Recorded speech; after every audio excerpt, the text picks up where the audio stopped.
na ako, tapos na lahat.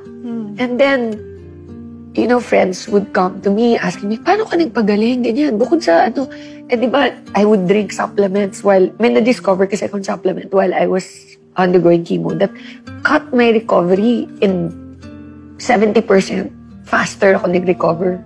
Paano mo na-discover? Research. Yan yung barley? Yes. Really? Yes. Usong-uso yan ngayon. Ako nagdala niya dito. Talaga? Yeah. Paano mo na-discover yun sa barley? Okay, nung may sakit ako, sobrang toxic kasi nung drugs na binibigay nila, na chemo, nakakulong ako sa kwarto. Nilagay nila ako sa parang, alam mo yung parang bubble. Kasi kahit na sinong pumasok na may sipon or whatever, ganun ka mild, pwede ako mamatay. Grabe. So, ang inalaw lang sa akin ng doktor, magka-laptop, brand new. Nandun ako sa room. 21 days kang nandun, di ba, before the next chemo.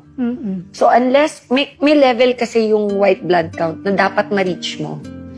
Pag kinimo ka, wipe out lahat yon. So, negative ka. You're running on negative white blood cells. Babagsak ang immune system. Sobrang bagsak. Hindi lang bagsak. Ano yun? Dangerous level. Okay? Kung zero ang, di ba normally, sabihin na natin for explanation sake, ang normal na tao, sabihin natin, may 5 na white blood cells sa katawan, ang normal. Panglaban sa mga sakit. Panlaban.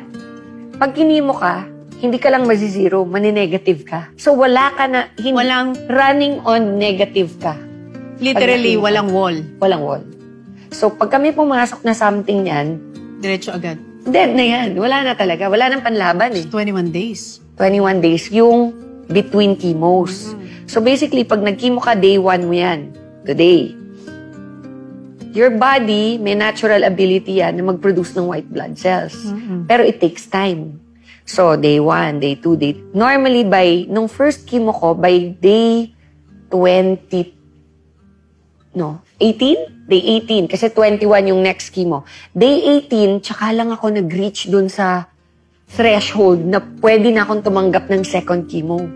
Grabe. So, imagine, kaka-recover mo pa lang. Kira ulit. Papatayin agad yung white blood. Again. Grabe yung journey. So, and pag hindi ka umabot dun sa threshold, kunyari day 21 na, negative pa yung, hindi mo pa nare-reach yung 5. 5 yung threshold, di ba? For the immune system. Immune system mo. Kasi pag hindi ka 5, kunyari 2 ka lang, hindi ka kayanin ng body mo. Magko-collapse. So, kailangan talaga within the 21 days, mabalik sa 5. Okay? Anong gagawin mo para mabalik sa 5? Anong gagawin mo para tulungan ang sarili mo? Ginagawa mo naman lahat na ng sinasabi ng doctors. Doon ako nag-research. Sabi ko, there has to be something na natural. Na hindi more drugs, hindi more medicine. It's barley. Grass, damo. Damo siya. Hindi siya yung... Yung kulay green. Oo. Hindi siya yung... yung oats na. Yeah. Hindi yun.